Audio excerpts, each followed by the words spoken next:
Hey guys, what's up? 2-Bit Jesus here, and welcome to another episode of 2-Bit Talks. Now, before we get to the news of the day, be sure to hit that like button, hit that share button, and if you haven't already, hit that subscribe button. That way you can keep up with everything that we're doing here.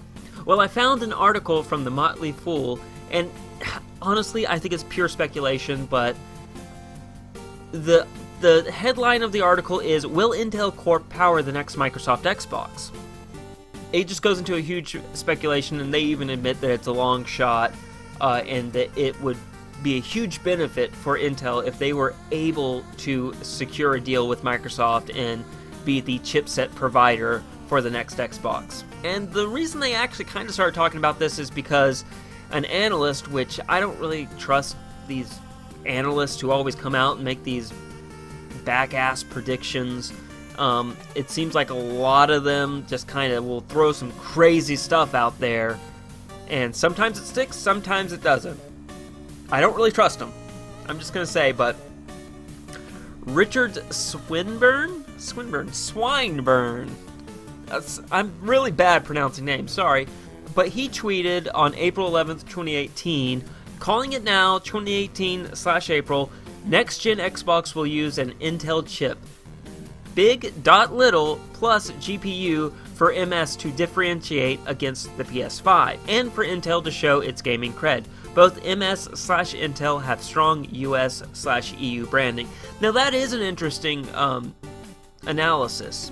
I have my doubts, I'll get into my doubts later on, but it is an interesting analysis. Essentially, Microsoft and Sony are using the same chipsets. So when you get right down, you cut down to the bone of these consoles, give or take their minor strengths and minor weaknesses, there's not much difference between the two. So he's making a good point. If you're sitting there from a branding standpoint, from my product, how do I make my product different from the competition, you would want to look for maybe a different chipset. But the problem there is that developers have gotten used to this certain chipset that both companies use. So when you go over to a whole new thing, well, then they have to learn to develop for those chips, especially for those like CPUs and GPUs. So maybe you make it really easy for them to develop for, especially since they all run on, the same UI, Windows 10.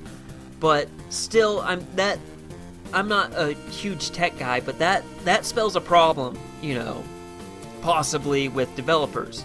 So, you might have a situation like the PS3 and the Xbox 360. Personally, it's just my personal opinion, but the PS3 I thought had a little bit more horsepower, but since it was such a different architecture, since it was such a different, with that cell processor, since that was so different, when you had third-party developers, developing games, multi-plat games for it, the PS3 version was always the worst performing version because it was just different architecture and it was harder for them to develop for. So there's a risk there in that sense by them doing that.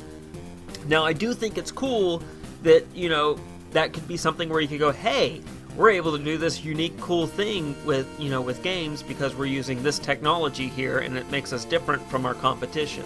Of course, back to what he also said, Intel would be interested because they would want to they would want to step into the gaming market, or just show that, hey, we can make GPUs and chipsets too for consoles and whatnot. And they also have a good point that Intel and of course Microsoft do have a lot of strength in the US and European markets. It just goes on to speculate, because it takes that person's tweet and just kind of runs on a tangent.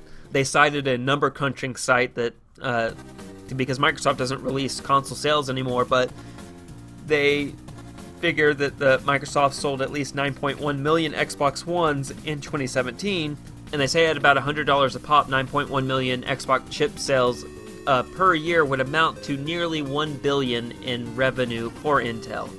So while that might not be a huge thing, as the article states here, it would be a nice boost for their company, and it also gets them into the, hey, AMD, our competitor over here, they're not the only ones that can do gaming, we can do it too.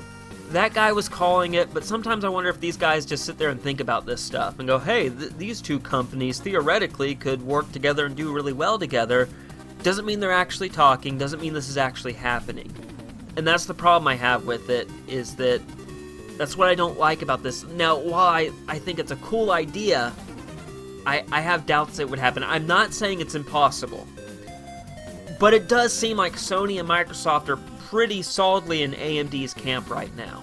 Unless Intel is like really campaigning and really just trying to sell it to Microsoft or even Sony, because they say it for Microsoft, and of course, I guess because they both have strong branding in the United or North America and Europe, that they would be natural partners together. You don't know, maybe Intel's going to Sony, maybe they're going to Nintendo to try to get into that gaming market. The fact is that we don't really know. This is pure speculation. I would say it's not impossible, but like, if I was to use probability, I would say I would go on the low end. I would say there's probably a 5 to 15% chance of this happening. I just think that from everything else I've read about the next generation, which there's a lot of speculation out there, a lot of sources that have been speculating on this and the rumors and all that keep citing AMD's chipsets as the next, for the next generation of games. So typically when a lot of different sources are saying roughly the same thing, it points to that thing being more probable. It doesn't mean it's necessarily true, and we could be wrong. It could be Intel, but I just, from what I've read, it seems more likely that AMD will be the chipset provider for Microsoft and Sony in the next generation of console gaming. That's just my opinion. Now it's time for you guys to let me know what you think in the comment section below. Once again, please be sure to hit that like button, hit that share button so everyone else can see this awesome video. And of course, if you haven't already, hit the subscription button. That way you won't miss a thing from us. Anyway, guys, thanks for watching, and as always, stay safe and play on.